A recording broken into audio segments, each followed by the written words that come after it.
The latest. Thank you for your love and support. I appreciate you all. Something amazing is happening in Ghana, but I just love the way Kwesi Pratt dealt with these people. Ghanaian politicians are out and they're fighting over something, NDC MPP.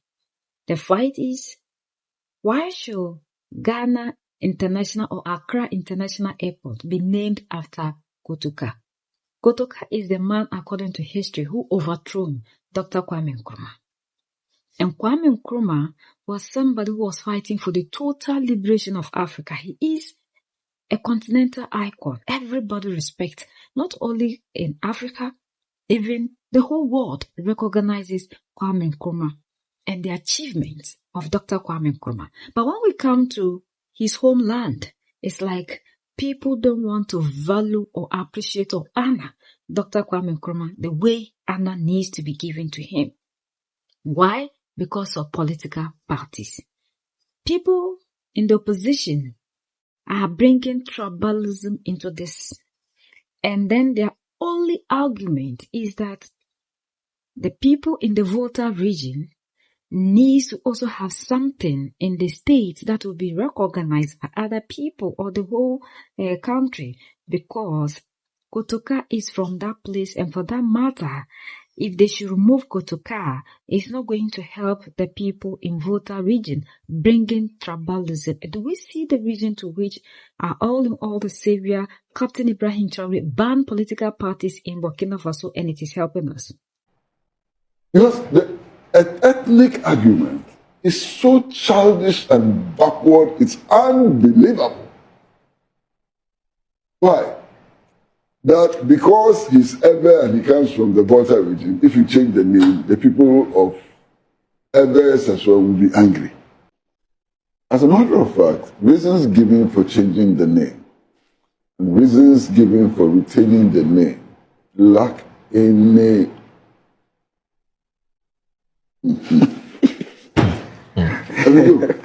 they lack any substance. Let me be mild. Let me be diplomatic. Very mild. Okay. They lack any substance.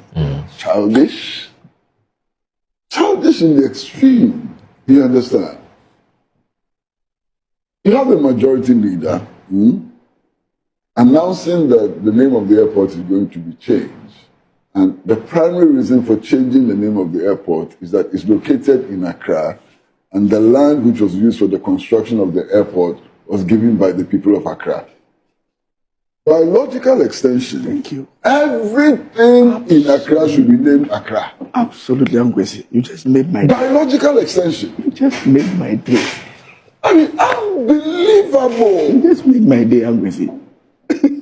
No. Is that how our leaders think? It's so very shocking.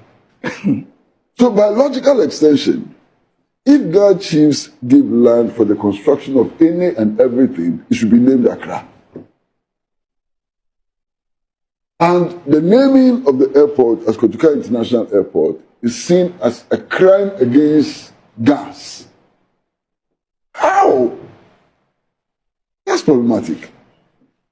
Then we move on to the minority leader. Oh my goodness. And he's even worse than the majority leader. His reason for opposing the change of name is that the name belongs to an Ewe or somebody from the Volta region. And that if you change it, you must necessarily annoy the people of the Volta region. He reduces it to ethnicity, to some base, bigoted, nonsensical tribalism. This is the debate. Are you not shocked? This is the level of debate. Now, if this debate was probably taking place in some God-forsaken ghetto of drug addicts and so on, no problem. That's the level you would expect. But this debate is taking place in Parliament. The foremost law-making institution in our country. This is the level of the debate. Can you believe it? I'm so shocked. Look, the agitation for the change of name of the Kotoka International Airport has a long history. It started in the 1960s. And initially it was led by people like, Johnny Hansen, F.S. Hansen, Dr. Lutrot, and others. Over the years, there was a point at which the National Union of Ghana students called for the change of name. The Convention People's Party has always insisted that the name should change. The Afro-Asian People's Solidarity Organization has called for this name to be changed, and so on. Indeed, there was one time when I listened to an international stand-up comedian make the point that Ghana is a very strange place, You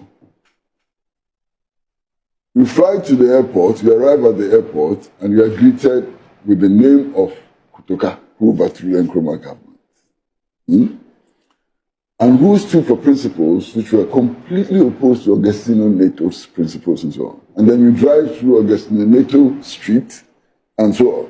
I mean, he did such an excellent job, showed the contradictions, and so on. Now, I have always believed that the name of the airport needs to be changed, for good reason. One, the 1966 coup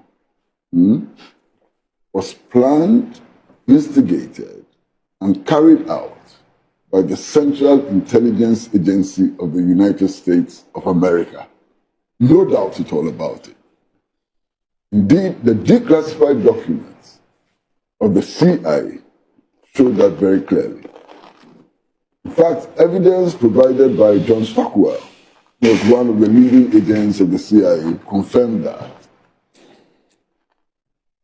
A book authored by Richard D. Mahoney, who was the son of the U.S. ambassador in Ghana at the time, confirms that, with documents and so on, confirms that. So there's no doubt at all that this coup was instigated, planned, and executed by the Central Intelligence Agency of the United States of America, using local agents, some of whose names have never been made public. You understand?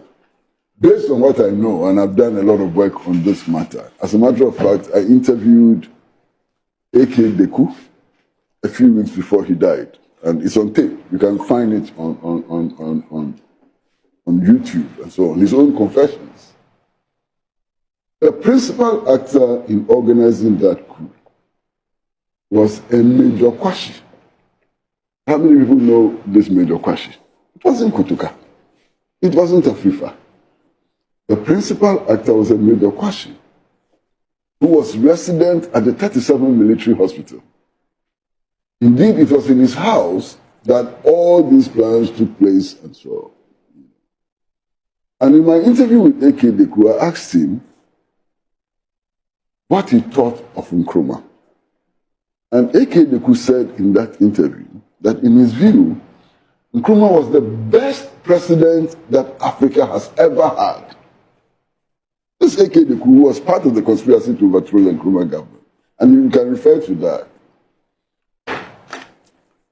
Then I asked him, so why then did you join the conspiracy to overthrow him?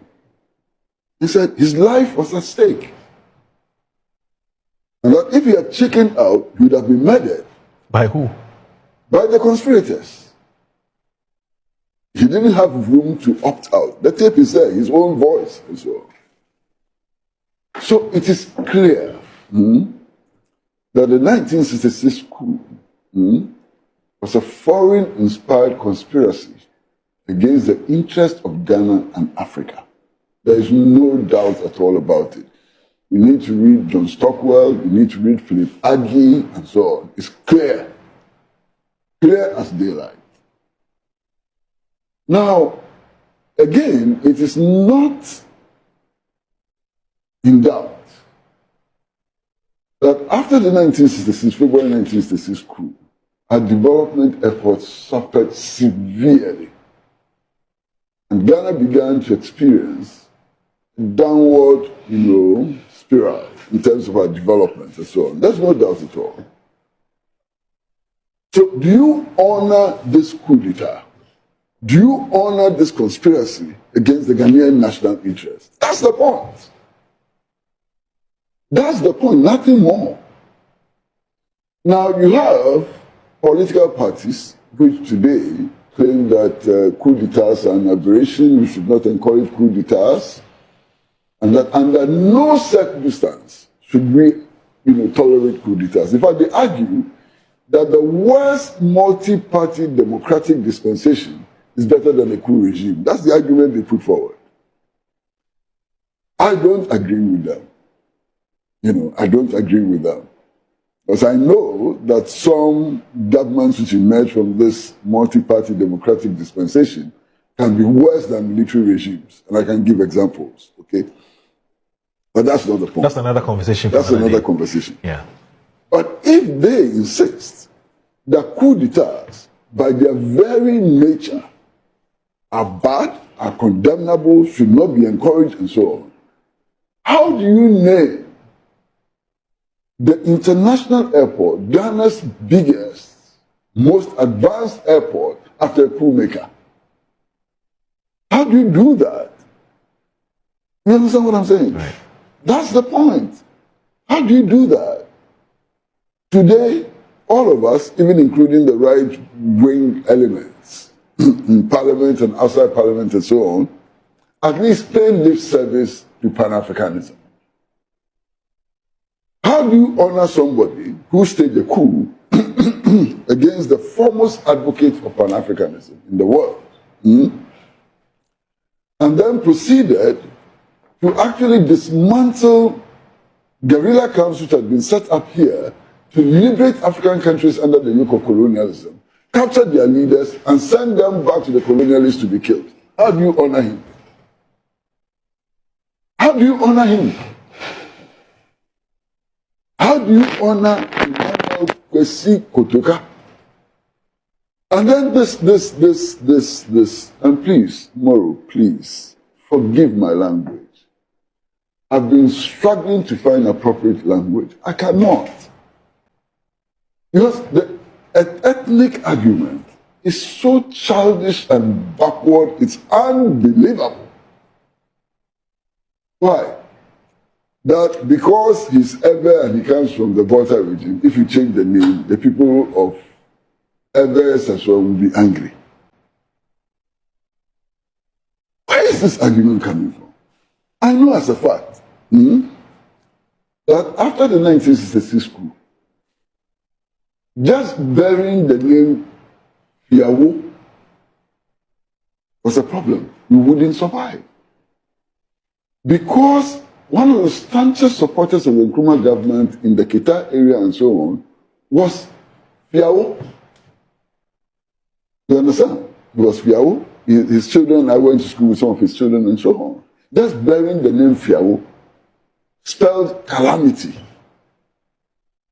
The numbers of people who were thrown into detention without trial and charge included others. I can mention a whole list of names. Excuse me. Sorry about that. Now, even the attack on Flagstaff House, you know that the coup was resisted by the presidential guard over a long period of time. Yeah. The attack on Flagstaff House, Kotoka and his people killed others. Others who were in the presidential guard were not spared because they were others. They were killed. You understand? The coup d'etat, the ministers who were arrested and dumped into prison without charge and without trial included others. They included Reverend Boka, who was an Ewe.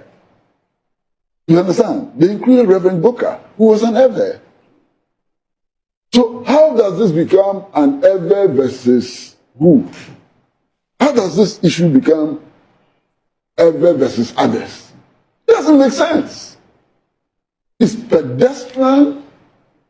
It's unbelievable. And this is the leadership of the minority in parliament. Everything must be reduced to one tribe against the other. Can you believe it? I am completely disgusted by the level of debate I am ashamed by the level of debate. Kwame Nkrumah's Ghana, in 2026, we are going to take an important national decision. Whether you are for it or against it, come with sensible arguments and stop playing this tribal card. Because both of them are playing tribal cards. So if you're against the renaming, then you're against the gas. If you're for the renaming, then you're against the others. Have we seen? Then these ones are of the view that this man was a cool leader. And for that matter, he needs not to have his name on something of this sort. And I like the way Kwesi Pratt dealt with these two people very well. We need to appreciate Dr. Kwame Nkrumah. According to the history I heard about this Kotoka International Airport, that when Dr. Kwame Nkrumah built this airport, it was built by Dr. Kwame Nkrumah, but Nkrumah didn't see the need to put his name. That he wanted a female warrior to name this airport after. And they wanted to use Iya Asantewaa, who led the Ashantis to defeat the British. Even though in history we are told that over thousands of the Ashantis died. And for that matter, Ashantis were defeated. Ashantis were victorious in the sense that the aim of the British wasn't achieved. The aim was for them to take the golden stool, which they never had access to. So even though a lot of people died, they died protecting the stool. So we can never say that Britain defeated the Ashanti people. So when Dr. Kwame Nkrumah, who is a historian, saw this thing, he decided to name this after this woman, Iya Asantewaa. And when he went to the people of Iya Asantewaa at that time, they said no. Even though the king at that time pleaded with their accounts, they refused. So Nkrumah did all that he can, and it didn't happen. Because according to history, by then, there was this tribal issues among them. So they didn't want to have any of their precious being named on a foreign land. That was the mentality. Let's put it that way. So Nkrumah now decided to name it after Accra International Airport. And history also have it that this man, Kotoka, died there. So they decided to name this airport after Kotoka. And to be frank, Ghanaians are not happy. If we can name Kotoka after Accra International Airport or Ghana International Airport, who overthrown the president that was doing everything good for the nation, isn't right? That you ask. And the whole world will tell you how great Nkrumah is. And when you are entering into Ghana, the name that you see on the international airport is Kotoka. We are honoring Kotoka for overthrowing Dr. Kwame Nkrumah. You are praising Dr. Kwame Nkrumah and praising the person who overthrew. And the only argument the MPP, the opposition party, can give is that that at that time when he did the coup, there were people who were jubilating. That when you look at the Western media, everybody, a lot of people were happy that the dictator Kwame Nkrumah is gone. When you, these same people, are very much aware that it was the West who plotted this coup to overthrow Kwame Nkrumah so they can get a puppet in Ghana that will allow them to continue to have access to the resources of Ghana. Always I tell you, politicians, you need to be, when you see them, you need to start running away. And until we are able to do away with this democracy, we can never move far. How can we have Kotoka named after something that he never brought into being? Why not Nkrumah? Or the name Nkrumah proposed, Accra. And it must be Kotoka. That will be on something that it was built by Dr. Kwame Nkrumah.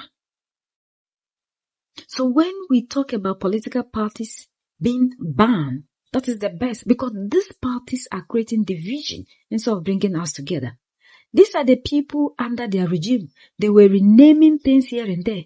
And now you have these same MPP people sitting on national television and telling the whole world and telling Ghanaians that they have precious issues. They don't have to be renamed. They renamed to the point that they were even giving them Kinri naming. Have you seen how politicians play on our intelligence? What they were doing, and they came and they are fighting again. This one that they want to even do is the best. We can't have Kotoka International Airport in Ghana. It is not possible. It's either must remain Ghana, Accra, or named after Nkrumah after all. Nkrumah was the person who built this thing. We must all follow the steps of Mali, Niger, and Burkina Faso. If not, we will never go far. And politicians will only be for you in their speech and not in their voice. We are the only ones that can set ourselves free. United we stand, divided we fall. And united we keep standing forever and ever. The greatest enemy of the African is mental slavery. So let's decolonize ourselves from mental slavery. Let's keep sharing to educate our brothers and sisters. Together we'll make Africa great for ourselves and the next generations that are going to come. So that's the latest around the world in Africa, West Africa, and in Ghana.